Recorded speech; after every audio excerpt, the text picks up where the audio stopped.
ஹே குட்டீஸ், இதுதான் ஒரு அழகான காடு. இங்க நெறைய மரங்களும், செடிகளும் இருக்கு. பாத்தீங்களா? அந்த புல்வெளியில 2 குட்டி மான்கள் எவ்ளோ சந்தோஷமா விளையாடிட்டு இருக்குன்னு. இவங்க ரொம்ப ரொம்ப குட்டிங்க. ரொம்ப ரொம்ப துருதுருன்னு இருப்பாங்க. அடடா! என்ன ஆச்சு இந்த குட்டி மான்களுக்கு? ஏன் இப்படி சோகமா உட்கார்ந்து இருக்காங்க? விளையாடிட்டு இருந்தவங்க திடீர்னு வழி தவறிட்டாங்க போல. அவங்க அம்மா எங்க இருக்காங்கன்னு தெரியலையாம். ரொம்ப பயத்துல இருக்காங்க பாவம். இதோ பாருங்க. காட்டு ராஜாவான சிங்கம் வந்துகிட்டு இருக்கு. சிங்கத்த பார்த்ததும் இந்த குட்டிமான்களுக்கு ஒரே பயம். ஐயோ! சிங்கம் நம்மள புடிச்சுக்குமே ன்னு நெனச்சு நடுங்குறாங்க. சிங்கம் ரொம்ப பலசாலி இல்லையா? ஆனா இந்த சிங்கம் கொஞ்சம் வித்தியாசமான சிங்கம் குட்டீஸ். சிங்கம் குட்டிமான்கள் கிட்ட வந்து நின்னுச்சு. ஆனா அது ஒண்ணும் பயமுறுத்தல. ரொம்ப அன்பா அவங்கள பார்த்து, "ஏன் குட்டிமான்களா? என்னாச்சு உங்களுக்குன்னு?" கேட்டுச்சு. சிங்கத்தோட குரல் ரொம்ப சாஃப்ட்டா இருந்துச்சு. குட்டிமான்களுக்கு சிங்கத்தோட பேச்சக் கேட்டதும் கொஞ்சம் தைரியம் வந்துச்சு. சிங்கம் சொன்னுச்சு, "வாங்க என் கூட. உங்க அம்மாவ நாம 2 பேரும் சேர்ந்து தேடலாம்." பாத்தீங்களா? சிங்கம் எவ்வளவு நல்ல மனசுன்னு. குட்டிமான்களும் பயத்தோடயே சிங்கத்தோட பின்னாடியே போனாங்க. வழியில போகும்போது சிங்கம் குட்டிமான்களுக்கு பசிக்குதுன்னு தெரிஞ்சுக்கிச்சு. உடனே பக்கத்துல இருந்த செடியில இருந்து நல்லா பழுத்த பழங்களையும் இலைகளையும் பறிச்சு அவங்களுக்கு கொடுத்துச்சு. குட்டி மான்களும் சந்தோஷமா சாப்பிட்டாங்க. அட அதோ பாருங்க தூரத்துல நிறைய மான்கள் தெரியுது. அந்த குட்டி மான்கள் சந்தோஷத்துல கத்திட்டே ஓடுறாங்க. ஏன்னா அங்க அவங்க அம்மா இருக்காங்க. ஓடி போய் அவங்க அம்மாவ கட்டிக்கிட்டாங்க பாருங்க. அம்மா மானும் தன் குட்டிகளை பார்த்ததும் ரொம்ப சந்தோஷப்பட்டுச்சு. அம்மா மான் சிங்கத்துக்கு நன்றி சொன்னாங்க. எங்க குட்டிகள காப்பாத்துன உங்களுக்கு நாங்க எப்படி நன்றி சொல்றதுன்னே தெரியலன்னு சொன்னாங்க. குட்டி மான்களும் சிங்கத்த அன்பா பார்த்தாங்க. சிங்கம் சிரிச்சுக்கிட்டே சொன்னுச்சு, "பரவாயில்ல. சின்னவங்களுக்கு உதவி செய்யறது எனக்கு ரொம்ப சந்தோஷம்." அதிலிருந்து சிங்கமும் அந்த மான் குடும்பமும் நல்ல நண்பர்களாயிட்டாங்க. பாத்தீங்களா குட்டீஸ்? யாரையும் பார்த்து பயப்படக்கூடாது. எல்லாரும் அன்பா இருந்தா எல்லாமே நல்லா நடக்கும். குட்டி நண்பர்களே, வாங்க ஒரு அழகான காட்டுக்கு போலாம். இந்த காடு ரொம்ப அமைதியானது. நிறைய உயரமான மரங்களும் கலர் கலரான பூக்களும் இருக்கும். இங்க சின்ன சின்ன பறவைகள் இனிமையா பாட்டு பாடும். ஆனா இந்த காட்டுல குமரன் என்ற ஒரு பெரிய கரடி மட்டும் ரொம்ப சோகமா இருந்தான். ஏன் தெரியுமா? அவனுக்கு விளையாடவோ பேசவோ யாருமே நண்பர்கள் இல்லையாம். மத்த முயல்குட்டிகளும் அணில்களும் ஜாலியா விளையாடும்போது குமரன் மட்டும் தனியாவே சுத்திட்டு இருப்பான். அவனோட பெரிய மனசு ரொம்ப வருத்தப்பட்டுச்சு. ஒரு நாள் நம்ம குமரன் வழக்கம் போல அந்த ஆத்து பக்கம் நடந்து போய்கிட்டு இருந்தான். அப்போ அங்க ஒரு கலகலப்பான சத்தம் கேட்டுச்சு. கிட்ட போய் பார்த்தா 3 குட்டி நண்பர்கள் விளையாடிட்டு இருந்தாங்க. யார் யார் தெரியுமா? கீச்சுன்னு ஒரு அழகான நீலக்கிளி, துள்ளுன்னு துருதுருப்பான முயல் குட்டி, அப்புறம் பொறுமையா நகர்ற செல்வம் என்ற ஆமை. அவங்க எல்லாரும் சேர்ந்து ஒரு சிவப்பு கலர் பந்த வச்சு விளையாடிட்டு இருந்தாங்க. கீச்சு அந்த பந்த உயரமா தூக்கி எறிஞ்சான். ஆனா என்ன ஆச்சோ தெரியல. அந்த பந்து படக்குன்னு ஆத்துக்குள்ள விழுந்துருச்சே! ஐயையோ! பந்து தண்ணிக்குள்ள விழுந்துருச்சே! கீச்சு ரொம்ப கவலைப்பட்டு ஐயோ என் பந்துன்னு சொல்லுச்சு. துள்ளு அந்த ஆத்துக்கரைய சுத்தி சுத்தி வந்து எப்படி எடுக்கலாம்னு யோசிச்சான். அவனோட சின்ன கைய வச்சு எட்டிப் பார்த்தான். ஆனா முடியல. செல்வம் மெதுவா ஆத்துக்குள்ள ஒரு கல்லு மேல ஏறி நின்னு பந்தை எடுக்க முயற்சி பண்ணான். ஆனா அவனோட குட்டி கால்பந்து வரைக்கும் போகல. அவங்க 3 பேரும் ரொம்பவும் சோர்ந்து போயிட்டாங்க. தூரத்துல இருந்து இதையெல்லாம் பார்த்த நம்ம குமரன் மனசு கொஞ்சம் கஷ்டமா இருந்துச்சு. அவங்களுக்கு உதவணும்னு நெனைச்சான். அவங்க கஷ்டப்படுறத பார்த்ததும் அவனால சும்மா இருக்க முடியல. உடனே, "சரி, நான் உங்களுக்கு உதவுறேன்னு" சொல்லிட்டு ஆத்துக்குள்ள இறங்கிட்டான். அவனோட பெரிய கால்களால மெதுவா தண்ணிய தள்ளி அந்த பந்து எங்க மிதக்குதுன்னு பார்த்து நீந்த ஆரம்பிச்சான். இதோ பாருங்க, அவனோட பெரிய கையால அந்த சிவப்பு பந்த பத்திரமா புடிச்சுட்டான். பந்த புடிச்சதும் அவனுக்குள்ள ஒரு சந்தோஷம் வந்துச்சு. குமரன் பத்திரமா நீந்தி கரைக்கு வந்து அந்த பந்த கீச்சு கிட்ட குடுத்தான். கீச்சுக்கு ஒரே சந்தோஷம். அவன் படபடன்னு தன்னோட சின்ன தலைய குமரனோட பெரிய முகத்துல உரசி காட்டி, "ரொம்ப நன்றி குமரன்"ன்னு சொன்னான். துள்ளுக்குட்டி முயல் சந்தோஷத்துல குதிச்சு குதிச்சு குமரனோட கால்ல உரசி நன்றி சொன்னான். மெதுவா நகர்ற நம்ம செல்வம் கூட தன்னோட தலைய குமரனோட பெரிய கையால தொட்டு தன்னோட அன்ப வெளிப்படுத்தினான். அவங்க 3 பேரும் குமரன பார்த்து ரொம்ப அன்பா சிரிச்சாங்க.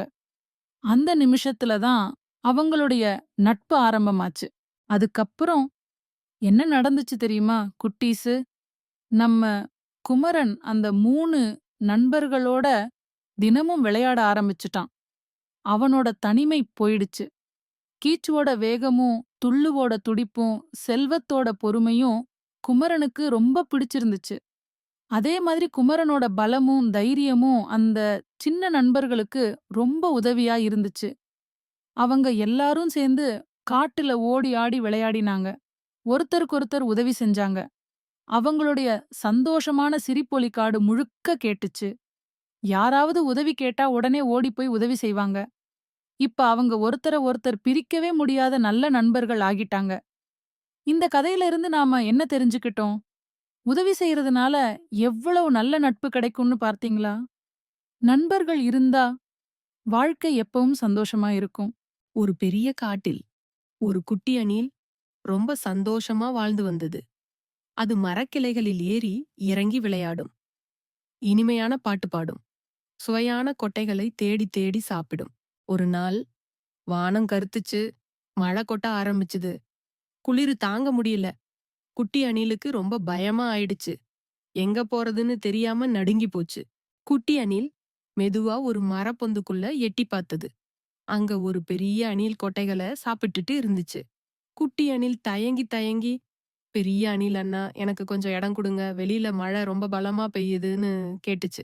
வயசான அணில் பரிவோட குட்டி அணிலை பார்த்து, "சின்ன அணிலு, நீ குளிர்காலத்துக்காக எதுவும் சேமிக்கலையா?" அப்படின்னு கேட்டுச்சு. குட்டி அணில் வெட்கப்பட்டு தலைய குனிஞ்சுகிச்சு. "இல்ல அண்ணா, நான் விளையாடிட்டே இருந்தேன்னு" சொன்னுச்சு. வயசான அணில் கொஞ்சம் யோசிச்சுட்டு, "பரவாயில்ல, உள்ள வா. இந்த தடவை உனக்கு இடம் தாரேன். ஆனா ஒரு விஷயத்த மட்டும் ஞாபகம் வச்சுக்கோ. சோம்பேறித்தனம் எப்பவும் துன்பத்த கொடுக்கும். இனிமேலாவது நீயும் எதிர்காலத்துக்காக கொஞ்சம் கொஞ்சமா சேமிக்க கத்துக்கோன்னு" சொன்னுச்சு. குட்டி அணில் உள்ள போய் குளிர்ல இருந்து தப்பிச்சுது. பெரிய அணில் கொடுத்த கொட்டைகளை சாப்பிட்டது. அன்னையிலிருந்து குட்டி அணில் விளையாடுறதோட சேர்த்து கொஞ்சம் கொஞ்சமா உணவையும் சேமிக்க ஆரம்பிச்சது. அதுக்கப்புறம் அது சந்தோஷமா இருந்தது. இந்த கதையில இருந்து நாம என்ன தெரிஞ்சுக்கிறோம்னா, சோம்பேறித்தனம் எப்பவும் துன்பத்தை கொடுக்கும். அதனால நாம எல்லாரும் எதிர்காலத்துக்காக திட்டமிட்டு கொஞ்சம் கொஞ்சமா சேமிக்க கத்துக்கணும். வாங்க குழந்தைகளா, ஒரு அழகான பச்சை பசேல் காட்டுக்குள்ள போவோம். அங்கே குட்டிங்கிற ஒரு குட்டி யானை இருந்தான். குட்டிக்கு பெரிய குறும்புத்தனமான கண்கள் இருந்தது. அவனுக்கு எப்பவும் விளையாடணும், எல்லாரையும் கலாய்க்கணும். அதோ பாருங்க, குரங்குகள் மரத்துல எவ்வளவு சந்தோஷமா விளையாடிட்டு இருக்காங்க. ஒரு சிலதுங்க ஒண்ணு ஒண்ணு புடிச்சு விளையாடுதுங்க. குட்டி என்ன பண்ண போறான்னு பாருங்க. குட்டி மெதுவா அமைதியா குரங்குகள் கிட்ட போறான். அவன் சின்ன சின்ன கால்களை வச்சு தத்தி தத்தி போறான். அவன் மனசுல என்ன திட்டம் ஓடிட்டு இருக்குன்னு பாருங்க. பூம்! குட்டி தன்னோட தும்பிக்கையால பலமா எதிரொலிக்கிற மாதிரி சத்தம் போட்டான். குரங்குகள் எல்லாம் பயந்து நடுங்கி போயிட்டாங்க. ஒரு சிலது மரத்துல இருந்து கூட விழுந்துட்டாங்க. குட்டி வயிறு குலுங்க சிரிச்சான். இப்போ குட்டி ஒரு அழகான கிளிய பாக்குறான். கிளி எவ்வளவு அழகான சிவப்பு நிறத்துல இருக்குன்னு பாருங்க. அது எவ்வளவு இனிமையா பாட்டு பாடுது பாருங்க. குட்டி அந்த மரத்தை மெதுவா ஆட்டுறான். பாவம் கிளி, அதோட சமநிலை தடுமாறுது. அதோட விங்ஸ் எல்லாம் படபடக்குது. கிளி கத்துது. குட்டிக்கு கிராமத்து கிணறுகிட்ட ஒரு குறும்பு பண்ண ரொம்ப பிடிக்கும். மக்கள் அவங்க குடங்களோட தண்ணி எடுக்க வரும்போது குட்டி ஒளிஞ்சிருந்து அவங்க மேல தண்ணிய பீச்சி அடிப்பான். எல்லாரும் நனைஞ்சு முதல்ல கொஞ்சம் ஷாக் ஆகி அப்புறம் சிரிப்பாங்க. ஒரு நாள் ஒரு அனுபவமுள்ள பெரிய யானை குட்டிய பார்த்துச்சு. அதுக்கு நிறைய சுருக்கங்கள் இருந்தன. ஆனா அதோட கண்கள் கருணையா இருந்தன. அது குட்டிய கூப்பிட்டு முக்கியமான ஒரு விஷயத்த சொன்னாங்க. குட்டி கொஞ்சம் வெட்கப்பட்டான். அவனோட காதுகள் தொங்கிடுச்சு. தனக்கு வேடிக்கையா இருந்தாலும் மத்தவங்களுக்கு அது கஷ்டமா இருக்கும்னு புரிஞ்சுகிட்டான். அவன் மாற முடிவு பண்ணிட்டான். அன்னைக்கு அப்புறம் குட்டி விளையாடினான். ஆனா யாரையும் காயப்படுத்தாம, பயமுறுத்தாம விளையாண்டான். அவன் அவனோட தும்பிக்கைய வச்சு கிராமத்து மக்களுக்கு அவங்க சுமைய தூக்க உதவுனான். நண்பர்களோட மெதுவா சந்தோஷமா விளையாண்டான். குட்டி ஒரு நல்ல அக்கறையான பையனா மாறிட்டான். எல்லாரும் சந்தோஷமா, அமைதியா இருந்தாங்க. குட்டி கதை இத்தோட முடிஞ்சது. ஒரு பெரிய பச்சை காட்டில் ஒரு பலமான சிங்கம் வாழ்ந்தது. அதுதான் அந்த காட்டோட ராஜா. ஆனா அது ரொம்ப கொடூரமானது.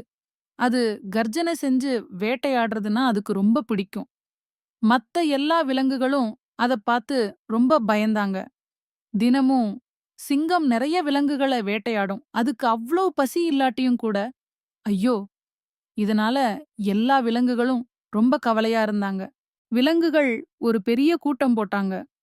மான், யானை, அவங்களோட எல்லா நண்பர்களும் அங்க இருந்தாங்க. நம்ம ஏதாவது பண்ணணும் என்று மான் சொன்னது. சிங்கம் நம்ம எல்லாரையும் சாப்பிட்டுடும். விலங்குகள் ரொம்ப நேரம் பேசினாங்க. கடைசியில அவங்க ஒரு திட்டம் போட்டாங்க.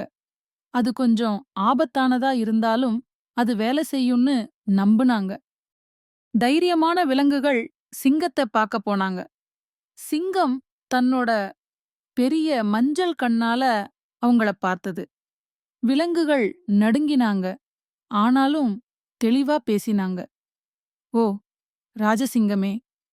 அவங்க சொன்னாங்க, தயவு செஞ்சு எங்களையெல்லாம் வேட்டையாடாதீங்க. நீங்க தினமும் ஒரு விலங்கை மட்டும் சாப்பிட்டா போதும். நாங்க தினமும் ஒரு விலங்கை உங்க குகைக்கு அனுப்பி வைக்கிறோம். சிங்கம் இத பத்தி யோசிச்சது. ஹும், இனிமே வேட்டையாட வேண்டாமா? சாப்பாடு என்னோட குகைக்கே வருமா? சரி, என்று சிங்கம் உறுமியது. நான் ஒத்துக்கிறேன். அதனால தினமும் ஒரு விலங்கு சிங்கத்துக்கிட்ட போகும். சிங்கம் அந்த விலங்க சாப்பிடும். மத்த விலங்குகள் அன்னைக்கு தப்பிக்கும். நாட்கள் போய்கிட்டே இருந்தது. அப்புறம் ஒரு நாள், அது முயலோட முறை. இந்த முயல் ரொம்ப சின்னது. ஆனா அது ரொம்ப ரொம்ப புத்திசாலி. ஆனா அது லேட்டாவும் வந்துச்சு. சிங்கம் ரொம்ப பசியோடவும் ரொம்ப கோபமாவும் இருந்துச்சு. எங்கே போயிருந்தே? என்று சிங்கம் கர்ஜித்தது. முயல் நடுங்கியது. ஓ, பெரிய சிங்கமே! அது சொன்னது, என்ன மன்னிச்சிடுங்க. நான் இங்க வர வழியில இன்னொரு சிங்கத்த பார்த்தேன். அது உங்கள மாதிரியே பெருசா, பலமா இருந்துச்சு. அதுதான் இந்த காட்டோட ராஜான்னு சொல்லிட்டு என்ன சாப்பிட வந்துச்சு. சிங்கத்தோட காதுகள் கூர்மையாச்சு. இன்னொரு சிங்கமா? என் காட்டுலயா? அது நடக்கவே முடியாது. என்ன அதகிட்ட கூட்டிட்டு போ. முயல் சிங்கத்த கூட்டிட்டு உயரமான மரங்கள், அழகான பூக்கள் தாண்டி ஒரு பழைய ஆழமான கிணற்றுக்கு போச்சு. அது அங்கதான் இருக்கு என்று முயல் சொன்னது. சிங்கம் கிணற்றுக்குள்ள எட்டிப் பார்த்தது. அதுக்குள்ள தன்னோட பிம்பம் தெரிஞ்சது. ஆனா சிங்கத்துக்கு அது தெரியாது. அதுதான் இன்னொரு சிங்கம்னு நினைச்சுக்கிச்சு. சிங்கம் பிம்பத்தை பார்த்து கர்ஜித்தது. நீ யாரு? பிம்பமும் திருப்பி கர்ஜித்தது. சிங்கத்துக்கு ரொம்ப கோபம் வந்துச்சு. என்னை எதிர்த்து நிக்க உனக்கு எவ்வளவு தைரியம் என்று அது கர்ஜித்தது. அது ரொம்ப கோபத்துல என்ன செய்யறோன்னு கூட தெரியாம அந்த இன்னொரு சிங்கத்தை எதிர்த்து சண்டை போட கிணற்றுக்குள்ள குதிச்சது. ஆனா அங்க வேற சிங்கம் இல்லையே. சளீர்! சிங்கம் அந்த ஆழமான கிணற்றுக்குள்ள விழுந்துடுச்சு. முயல் வேகமா மத்த விலங்குகள்ட்ட போய் நடந்தத சொல்லுச்சு. எல்லா விலங்குகளும் சந்தோஷத்துல கத்தினாங்க. அவங்க ரொம்ப சந்தோஷமா இருந்தாங்க. அந்த கொடூர சிங்கத்துக்கிட்ட இருந்து தப்பிச்சதுக்கு ரொம்ப நிம்மதியா உணர்ந்தாங்க. அவங்க அந்த புத்திசாலியான முயலுக்கு நன்றி சொன்னாங்க. காடு மறுபடியும் அமைதியாவும் சந்தோஷமாவும் இருந்துச்சு. பலம் மட்டும் முக்கியமில்ல, சமயோசித புத்தியும் இருந்தா ஆபத்துல இருந்து தப்பிக்கலாம்னு அந்த விலங்குகள் கத்துக்கிட்டாங்க.